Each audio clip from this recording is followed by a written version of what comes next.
Alright, crap. I made a video about continuing on about my military story, and I think it was over 10 minutes because it won't upload to YouTube. So I'm going to keep an eye on the clock here and make sure it's less than 10 minutes. So anyway, after Honduras, I was sent back to Gulfport, and that was our home port. We spent 6 months there, and a lot of schooling, a lot of weapons training, and unfortunately, I didn't receive any schools relevant to my trade at that time. And then after that, I was supposed to go to a detachment, which means a different, smaller group of people that goes to a different area than the main body of the battalion. So I was supposed to go to Sasebo, Japan, and for some reason that got canceled. And I went to Okinawa, Japan. And Okinawa, it sucked. I hated it. As far as the outside life of Okinawa, it was not good. I mean, the locals really didn't care for you. You go to the bars, drinks were extremely expensive. You know, it just wasn't good, and I just didn't like it. I mean, it was very awkward. The one nice thing is that we did have very nice barracks rooms. Uh, we had cable TV. We had internet access, telephone. So it was pretty cool, you know. And we do our little thing. We'd have our barbecues on the weekends and party and stuff. So, and while I was there, at first they had me working in the galley, which is the kitchen, which I hated.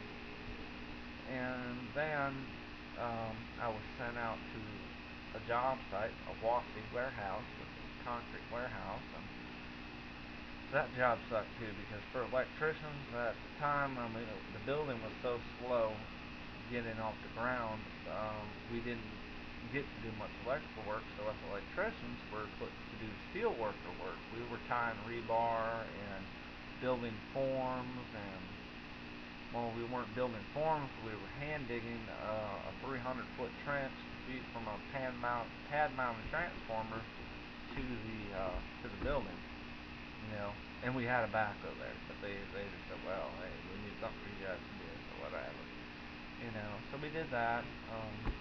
And then after Okinawa, Japan, we went back to Gulfport for another 6 months. And then I got lucky. Instead of going back to Puerto Rico again, I was deployed to North Carolina, a stateside detachment, which was awesome because we were allowed to bring our vehicles up there. So it was great. I mean, I could bring my vehicle up there, and every third weekend, me and a buddy would drive back to Gulfport and go see our wives. So that was great, you know, plus having the freedom up there just to drive around, and it was really cool. So we spent 6 months there, and the barracks were decent there. That was actually funny. It was like a double wide trailer with 4 bedrooms in it, and obviously 2 men to a room, which I believe the Navy's changed that standard. I believe now it's a single man room. You get your own room now, which is really nice. I wish they would have had that when I was in, but they don't. They didn't. So then they changed the deployment schedules on us.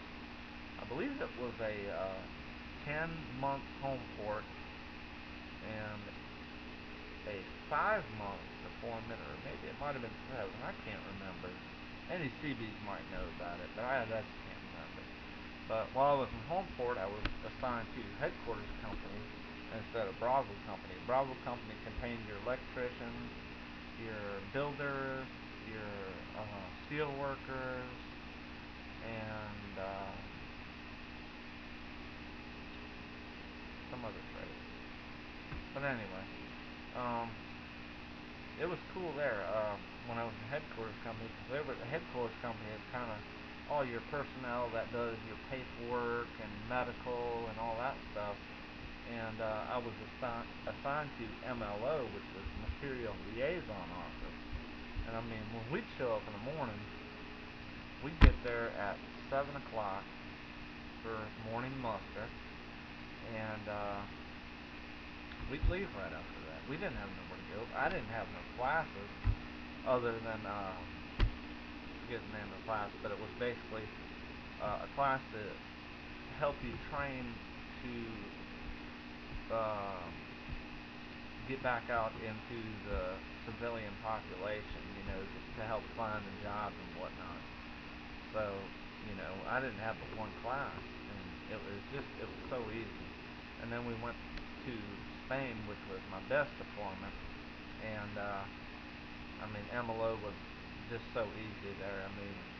All we had to do was inventory and issue materials for job sites. That's where all our material for job sites come in. So that was great. Hell, half the time we'd be just sitting there, and we fixed up a little office in the back there with desks and lockers and stuff, and we'd build model airplanes, or not model airplanes, but model cars and stuff. And plus, we did do a lot of work. We completely redid the whole entire system because we didn't like it. We wanted to reorganize it and really make it nice, so we did that. And I took a week's worth of leave there, rented a car, and just happened to meet some people that were trilingual. They spoke Swedish, English, and Spanish. So it was great having them along because they knew the area a lot better than I did, and even if we did get lost, they could ask for directions, or if we needed to communicate with the locals, we could. So it was great. And then after that, we got back in September of 2002, and I was scheduled to get out in November 25th of 2002. So I took my 60 days leave that I had built up. So basically, when the plane touched ground, I was off on my own. I was basically out in the military, and then I come back in and signed out. And I did make E5 right before I got out, but I didn't actually get paid for it. I didn't get proc for it, or whatever you want to call it. So, and they begged me to stay in, and then they wanted me to stay in the reserves, but, and I kind of look back, and I kind of wish I would have went with the reserves, because it would have just been extra income, especially now that I'm not working. It would have been great, but, I'm going to put another video up about the Navy, and, for anybody who's considering it and whatnot, I might go through and kind of give you a rundown of boot camp and what kind of things to expect in a military lifestyle. So, you guys take care for this evening. Bye.